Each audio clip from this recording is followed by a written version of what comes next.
And it's like we said that one call, you fake it till you make it, right? So even if you're not feeling it, you stay, smile, and it comes to be.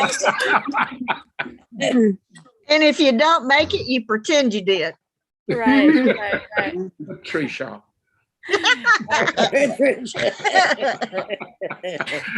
I'm streaming us live now. Versus great. She's hitting us live. I'm streaming us live right now, so I'm going to mute everyone. But of course, you all know the drill. When you want to speak, you just kind of raise your hand and we get started. So welcome everyone. I want to say hello to those who I didn't greet. Well, Chukwumeka, here you are right next to me on the screen on my end. So hi again, Amber, great to have you here. Maggie, Patricia, how you doing today? Great to see you. And we've got Andrina, wow, beautiful name, and welcome. Anne and Britton and Catherine and Crystal's here and Deborah. Eddie, what's up, Eddie? Elizabeth, we've got iPhone. If you want me to know your name, then you can change your name with those little 3 dots and rename yourself. Iris, welcome. Jay and Joyce and Julian. Justin's here. There's Joe and, well, Kelly's not here. I just, I recognize she's here. Okay, we'll see her later. All right, Liz is here. Lorraine, Lou and Lynn and Madame Sarcastic Rabbit. Welcome back. Good to see you. Maggie and Ofer is here. Great to see you, Ofer. And Orphea, Patricia, Patrick, Rachel, Sarah, and many others. Sopo's here. I won't name everyone, but really great to be here with you on this Thursday. It's the 21st of October on Thursday. And I don't know if you want to put a little emoji or reaction in the chat. How many of you caught that full moon? The full moon that rose? Yes, Maggie's going yes. Scott says yes. All right, just a couple. So it's still going to be full tonight. So catch it. Really, really powerful. It, rose. We call it a blood moon or a hunter's moon here in North America, and just really, really lovely moon. Liz has really, really beautiful, and I feel. Y'all can tell me if you relate later, that there's an intensity to it. So, the moon, Joe is going yes, Patricia's going yes. So, the moon affects the tide on Earth. Of course, we know how it affects the waters. And we are also, almost 80% water, depending on what stage in our life you catch us at, and salt and minerals. And so, anybody that have ever worked with kids or hyper aware, people or children, ADHD or special needs, you'll really see the difference in the cycle of the moon. So I think it's interesting to observe that. And if you've never done that before, then start paying attention to see how. Oh, good. Crystal did manifesting last night. Okay, good. This will be a good entryway to our conversation, because we're not talking about the full moon today, but I'm just kind of giving you a background. And so, just kind of being able to observe how we interact with the different cycles, because that's what the moon represents to us. It's a cycle. We tomorrow or tonight even we'll go to bed and the moon will be there. We'll rise in the morning and the sun will be there, and it'll go into its little cycle, and we operate much in the same. And oftentimes, especially when we're consumed with a lot of things to do and our life gets pretty hectic, we tend to kind of forget that, and we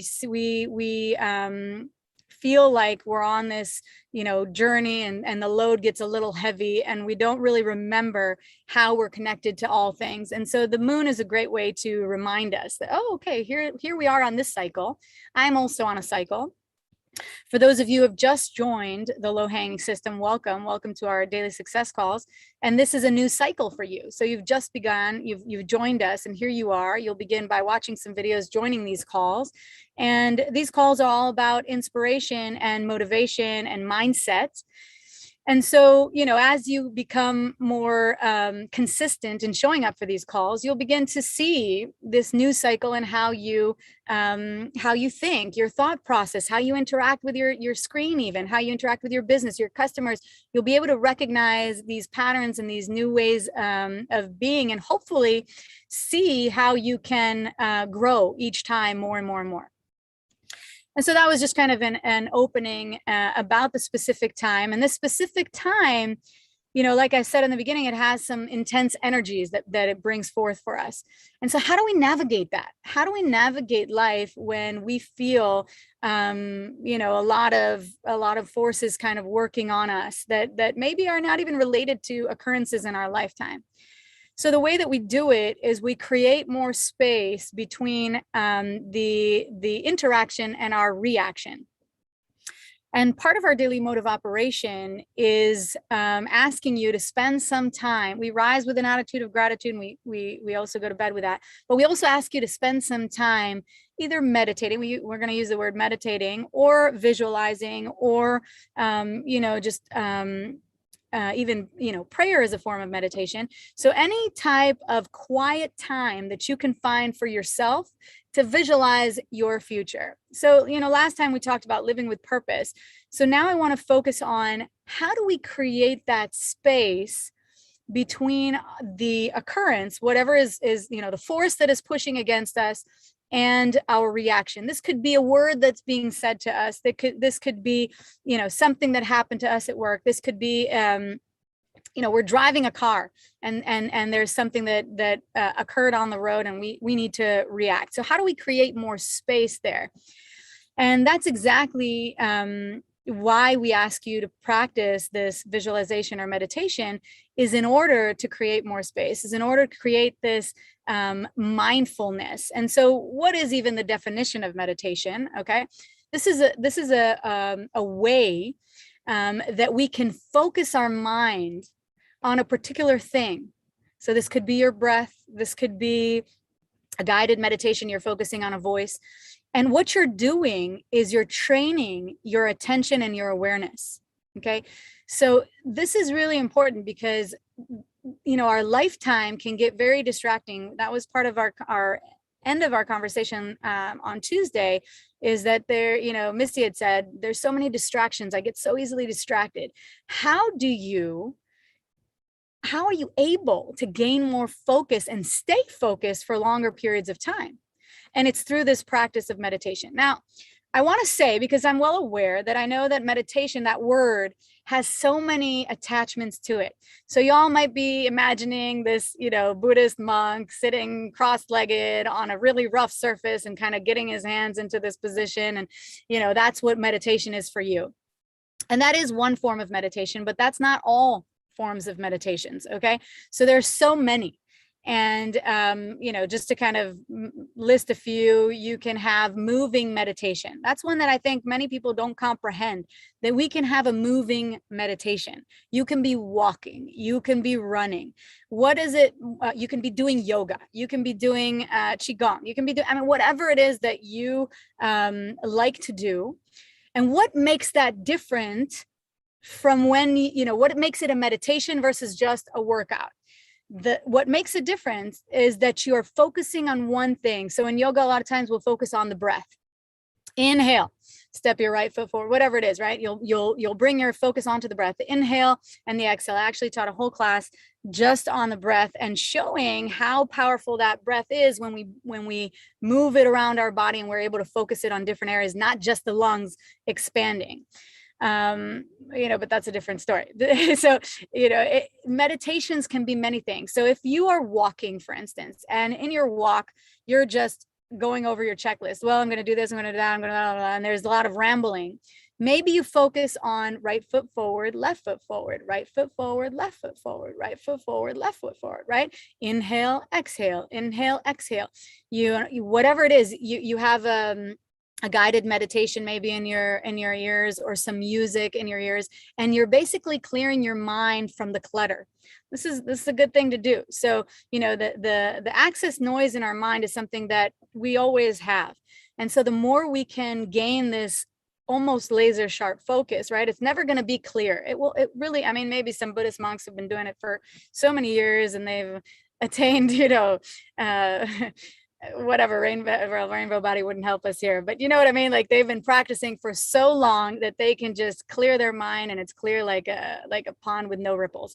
But usually for the average person, you will have thoughts come into your mind. And so it's not about shouting, oh no, oh no. It's about seeing those thoughts and saying, okay, I see you, but I'm not entertaining you today. I'm going back to my focus. Inhale, exhale, or right foot, left foot, whatever you've chosen.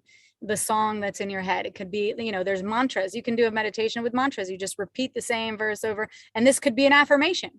I'm successful. I'm strong. I'm enough. I'm powerful. I'm a money magnet. I have a millionaire's mind. Whatever affirmation you want to repeatedly, compute into your mind. This is easy. Those would be, opportunities for you to repeat time and time again and focus on that. So you're basically just training your mind. You see, it's like those, activities where you just have one thing to focus on, and you really get laser sharp on it, and you focus all of your attention to that. So it's the same way. So I think that meditation really needs to be taken out for us to really comprehend and understand what the low-hanging system is asking of us, what Karen Asulin is talking about. It's to understand that it's not just one thing. It's not just sitting cross-legged quiet. You can do this laying down. You can do this in the bed in the morning before you got up out of bed. You can go into your meditation, and you can just decide that you are clearing your mind. You're closing your eyes. You're clearing your mind. You're focusing on, one thing that you've chosen.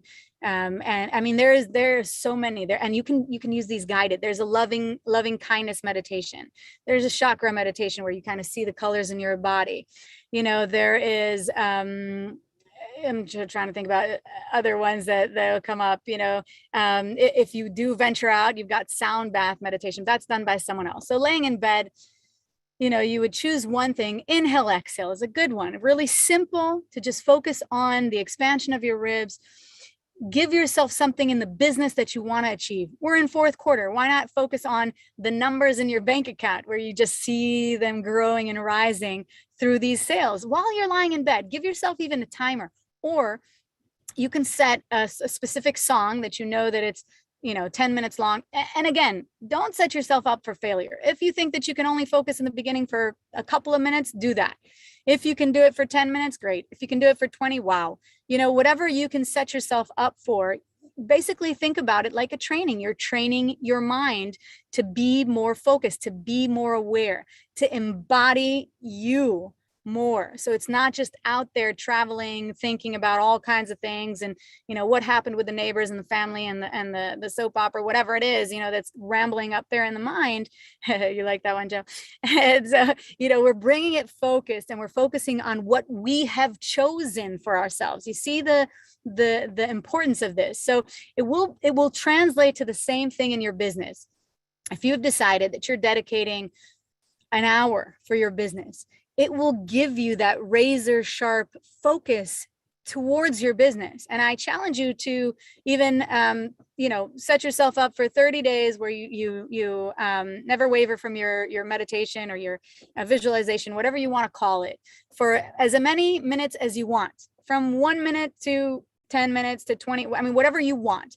And then notice your productivity with your business. What happens but you need to make that decision within you. You say, okay, this is my working time, and now I'm dedicating X amount of time. Notice how it will shift your productivity with your business when you have, attained that razor sharp focus.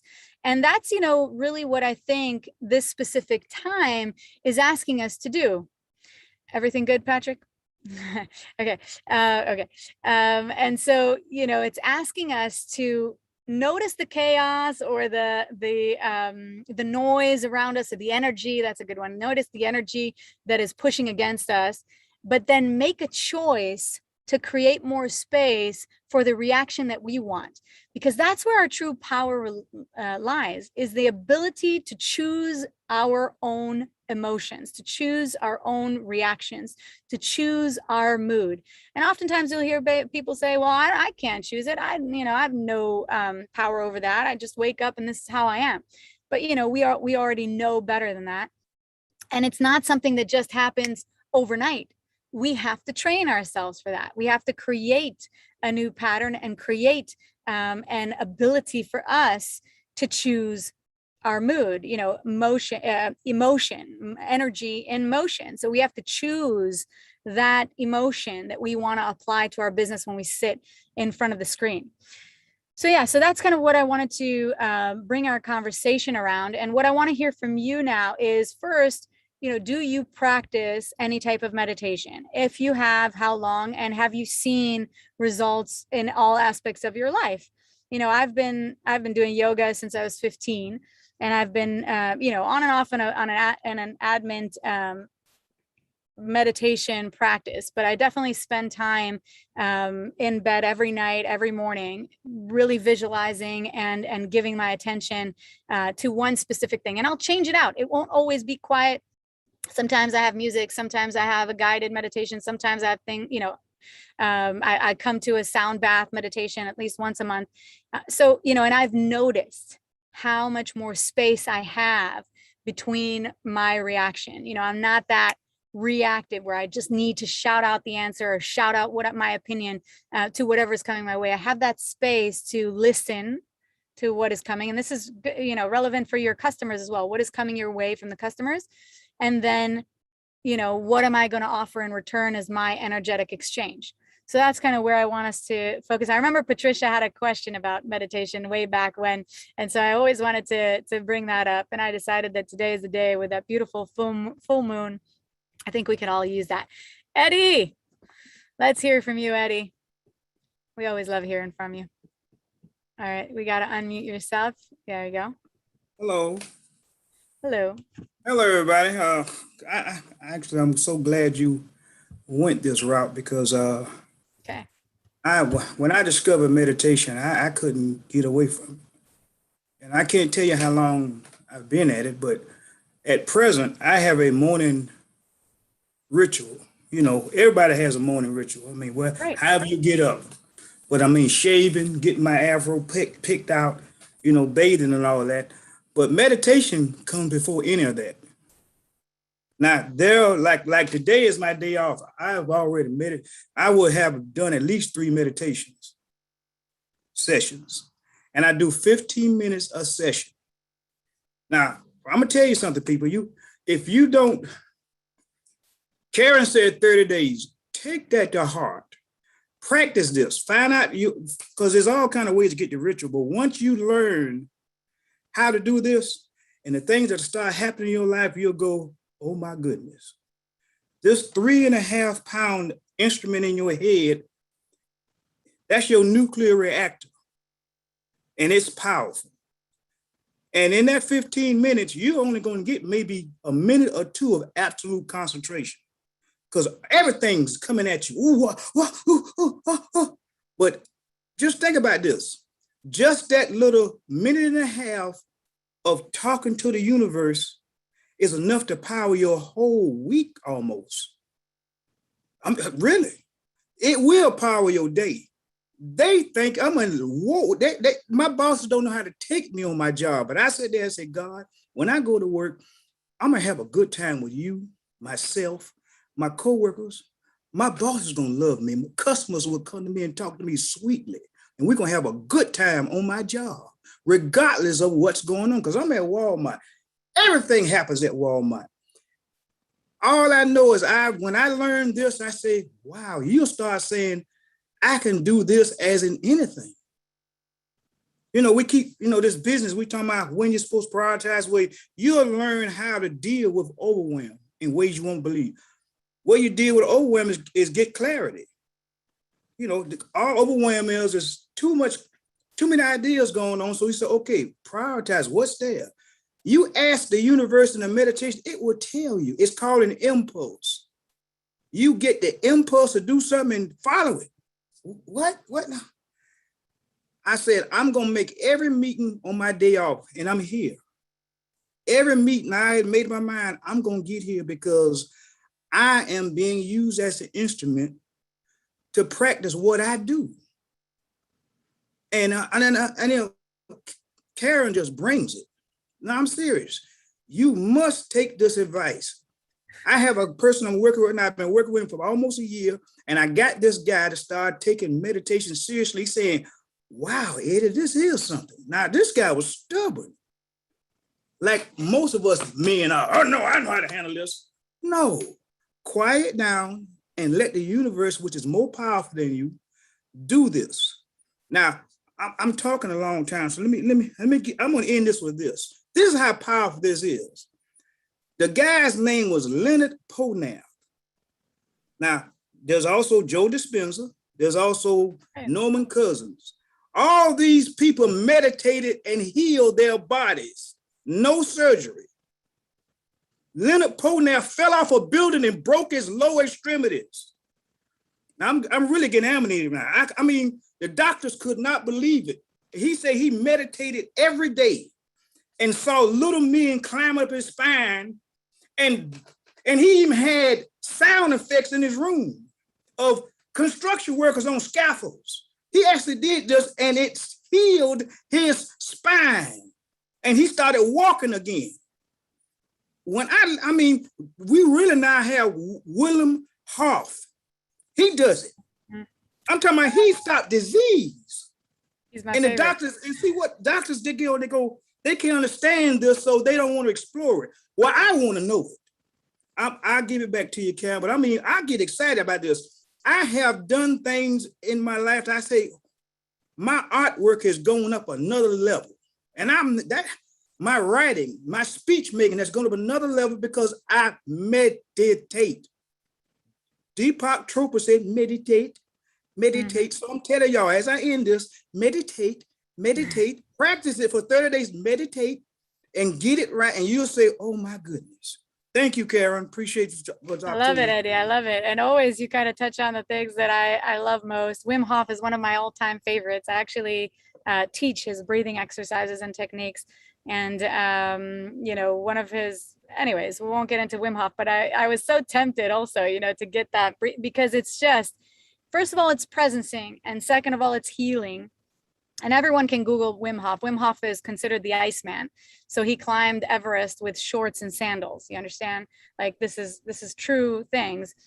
He broke like numerous, world records, Guinness, of swimming distances under ice, and his retinas froze, but he came out of it. Because basically what he taught his body through these breathing techniques is how to control the automated systems and how to decide what his body temperature is going to be versus something else deciding for him. So it's really powerful. And he encourages cold showers, which I have to admit I haven't done in a minute, but I used to do adamantly. Like after every shower, I'd turn that cold water on and do it. So thanks for bringing that up. Maybe I'll bring back my cold showers. But it's powerful stuff. And I love, Eddie, that you said, you even brought Joe Dispenza, who's fantastic, and the ability to heal. Here you're giving us a view of what is, what can happen through meditation. You took us next level. And I think that it's important to voice, even if someone here is frustrated or not sure, or, I want to say there is no wrong way to meditate. No wrong way. You can do it in your car for a couple of minutes. Choose one thing to focus on. If it's a blue dot in your mind, focus on a blue dot in your mind. Focus on a word that you want. I mean, it doesn't matter. Just try to train your brain to stay focused on one thing. Focus on, like I said, the dollar amount. Focus on the sales amount even. Focus on, how many mugs or products are in your store. Whatever it is, don't think that there has to be a certain way to do things. Eddie shared so many different people. They all do it different. And if you Google now, you'll find thousands of other ways to do it. There is no one way. It's just you and your body and centering yourself around one thing and really going for it. Thank you, Eddie. I always love hearing from you. Lynn, yay. Let's hear from you. Okay. I did transcendental meditation for some years, from about the age of 16. And then I kind of got out of the way of it. But the other thing I've done in my life, which has been as powerful, you're talking about moving meditation, I did tango for years. And I dance 7 times. I dance 7 times a week, and that was like having one day off. And the thing about tango is, unlike other dances, the steps are not pre-programmed. So you never know what you're going to do. So you have to be in the moment all the time, and you have to kind of be not thinking, if you know what I mean. You have Feeling, to you have to sensitize what, your partner is doing. Yeah. very, Tango is a great example. It is. yeah, it is. And after you've spent an hour or so practicing, you're clear. Mm-hmm. There's this incredible clarity. I've talked myself into going again, actually. There you go. But no, I'm also thinking, okay, I'll take up TM again and do the 20 minutes twice a day like I used to. That's what I'll do for the next 30 days. And tango is a great one. Tango is a great Oh. one. I mean, I'm telling you, my movement, my bowspring, we're moving and there's a teacher talking in the background, but it's like somebody washes you from the inside. Yes. It's this cleansing energy where, it's blissful on the other side. You end and you got all this thing going on and your thoughts, and well, you enter that class or your dance, you exit, you're a different person.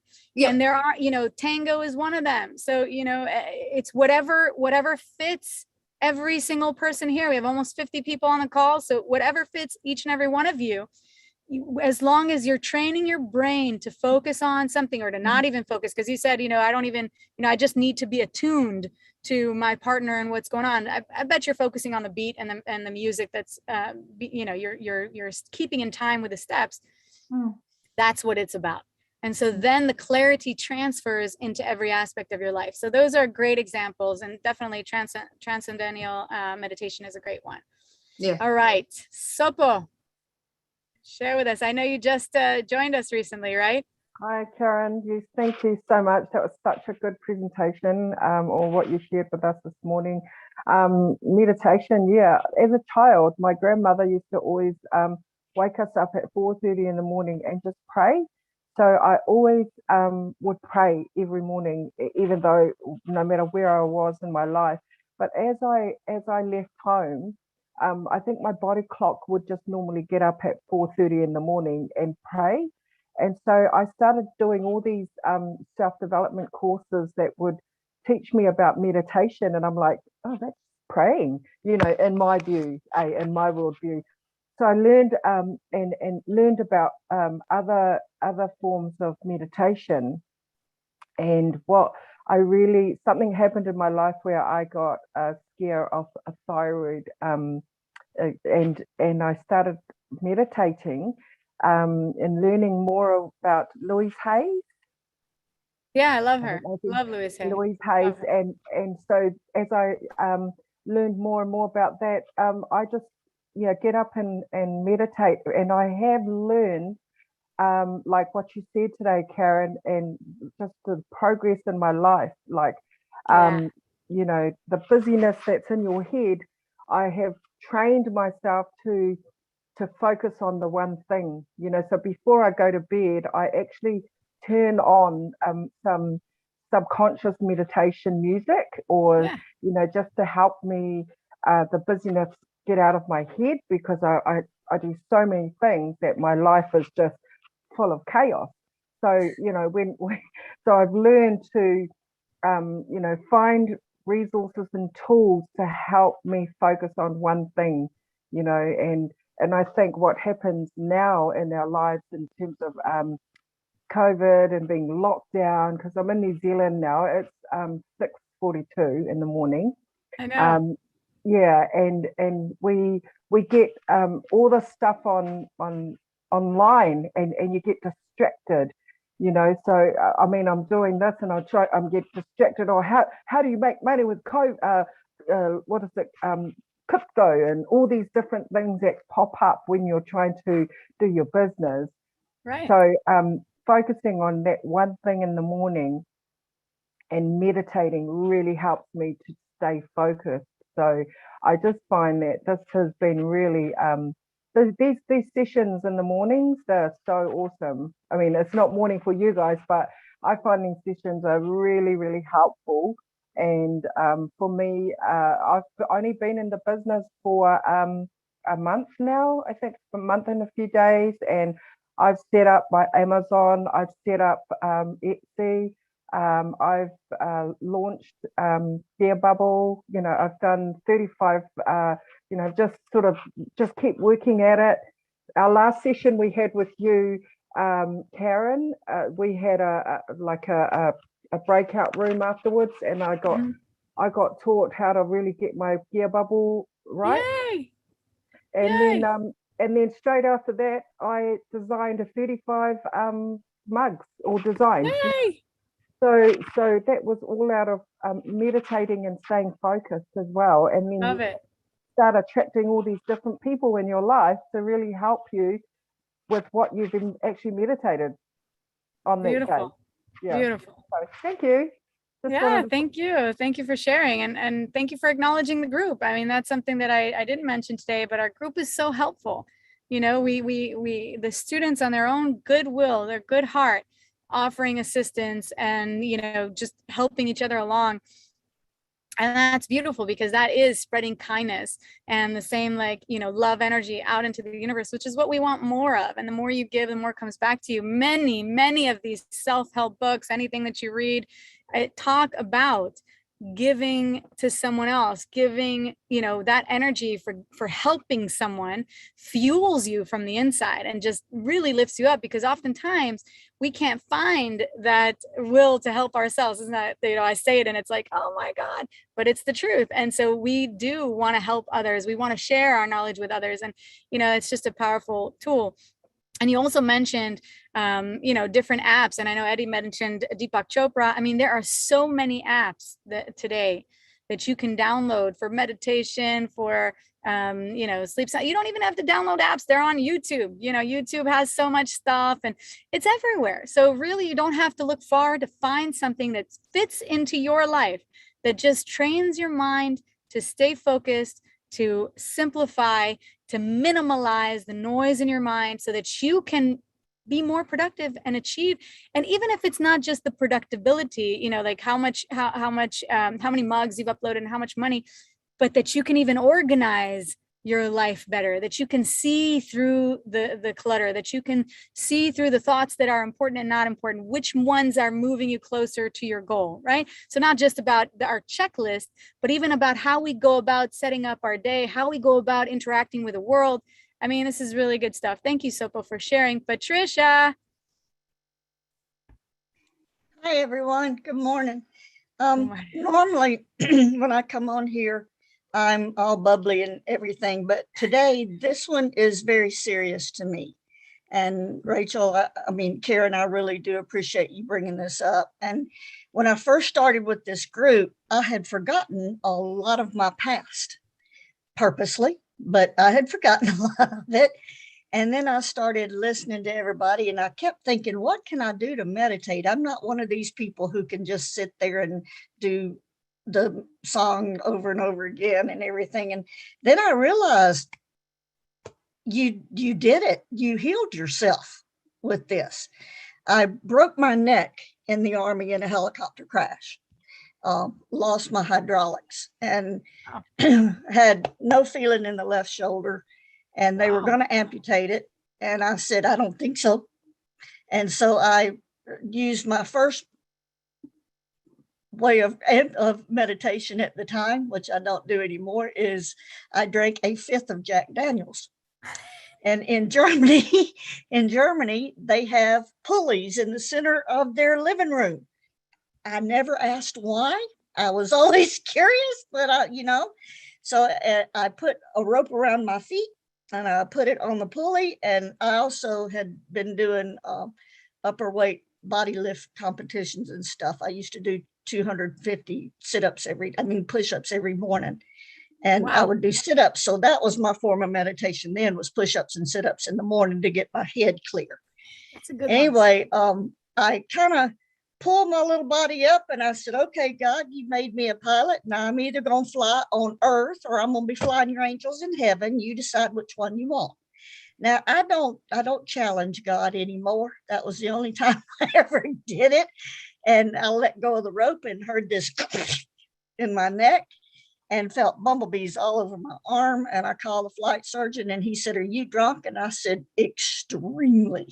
And so he came to get me. He was more mad about the drunkenness than he was anything else. But they sent me to a military hospital, which I never thought I would be happy to say anything about military hospitals. But there was this one doctor. In order to calm me down, they sent me to a psychiatrist. And he said, "I'm not to talk to you and fix your head. I'm going to show you ways of helping you heal yourself." And I said, "Okay, I am going to listen." And he said, "We're going to do what's called biorhythms, where you learn how to control your body by talking to yourself. And you Yes. first have to learn each spot. And then after a while, you can just say feet and your feet will stop hurting. And so you start off with your toes and you say, you clench your toes really, really hard, and then you relax them. Then you clench them for 10 seconds and you relax them. And then you go to your calves and then you go to your knees. And however much you can do at one sitting, that's what you do. And over gradual time, you can do your whole body. By the time you get to your head, you're either a blithering idiot or you're asleep. You know, that's one way to help you go to sleep, is to do all this. You're relaxing your body. And by the end of a year, I could play jingle bells. They wired you up with wires, and they could play, had bells all around you and had lights. And I could play jingle bells and make the lights flash with the music of jingle bells just by my laying there and using my head. But I couldn't take any, I was off flight status for 8 months. And they said, as long as you're taking any type of medication, like an NSAID even, like ibuprofen, I couldn't take that. I couldn't take a narcotic, of course. I couldn't take any of this stuff to get back up on flight status. And so I learned how to control every bit of my pain through ice and through biorhythms. And my mother called one day when I was in Germany and said, "Patty, I have lung cancer, and the doctor told me I have less than 3 months to live." And I said, "Well, first of all, Mama, the doctor's not God. He's not the one that's going to take you. And when God's ready, he'll take you. But until then, this is what I want you to start doing." And I taught Mama how to do it. So she would lay down every night. And because my brother was a helicopter, he flew Cobras and was an instructor, and I flew Hueys. She said, "My children are in the military, so I'm going to be a sniper." And every night she would lay down and she would dream or think or whatever that there was a sniper trying to kill her out there.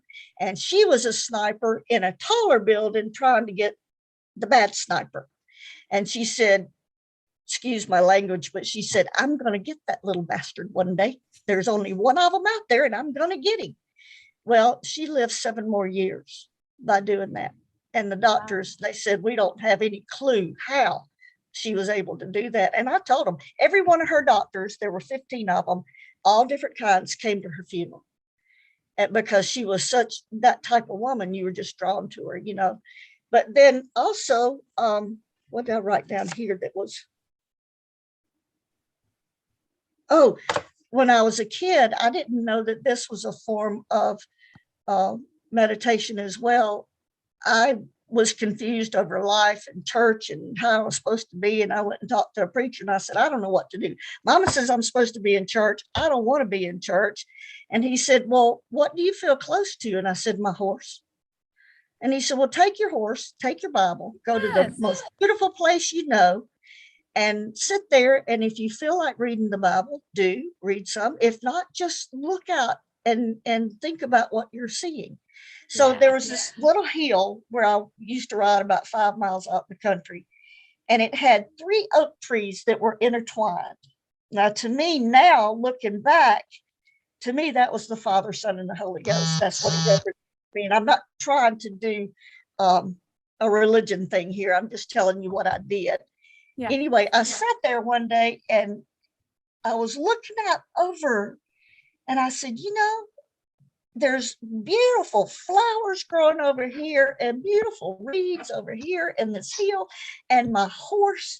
And something, I don't know what you want to call it, but something is there for me, and so I would pray every day, or when I could, I would get up every morning, go feed him or go right out to that place and just sit there and look over the countryside and how beautiful it was. And that settled me for the day. And I did this starting when I was in the 8th grade. And I did it all the way through high school until my horse passed away. But it's not just sitting there doing what your normal thoughts of meditation are. It's whatever calms you in your heart and in your head. And so thankfully, because of this group, bringing it back around now, and then I'll be quiet. And Karen, I remembered some of this, and I've started doing my biorhythms again. And I'm at the very beginning. I mean, it is, boy, it's hard going through it because I'm having to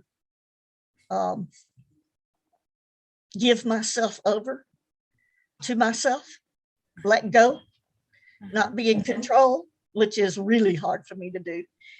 But you have to let your control go and relax. It actually gives you the ultimate control, because then you're in control of your own physicality and your emotions, which is the only thing you ever have control of, right, ever. But I love you have Patricia. You have to get rid of all the crud control. Exactly. Thinking about all the problems that you have and all the money that you have to do and all the bills that you've got to pay and who you want to go beat up for the day or whatever you want to do, you got to give all that up. And control and basically think of yourself, which I always thought was selfish, but it's not. If you don't heal yourself first, you can't help heal other people. So that's my thoughts for the day. Thank you. Wow, I love it. You brought us full circle. We now learned how that whole flight thing ended, or I don't know if it ended or not, but what happened. And your journey to recovery is inspirational, and you were basically creating neurological pathways in your body. I was. And that's exactly what we do with any mindful movement and awareness. That's what I teach as well. It's bringing the sensitivity even to the tips of your fingers, the nails, like what touches the ground first, it's endless. And I love that you also presented the opportunity to look at nature, look at the glorious creations that are around us in the universe, and what is afforded to us. That's also why I started with the full moon, because that's something that everyone can come outside of their house and look up and just appreciate the vastness of the stars, the universe, the place that we are in. It just takes you out of that space of woe is me and what is going on in this space that we are in. Not to say that the challenges or whatever comes our way, or the pressures, the energies, are not real. For you, it was real. You broke your neck. That was real. You lost sensation in your shoulder. That was real. I mean, these are all real things. We're not saying that it's not, but there you go.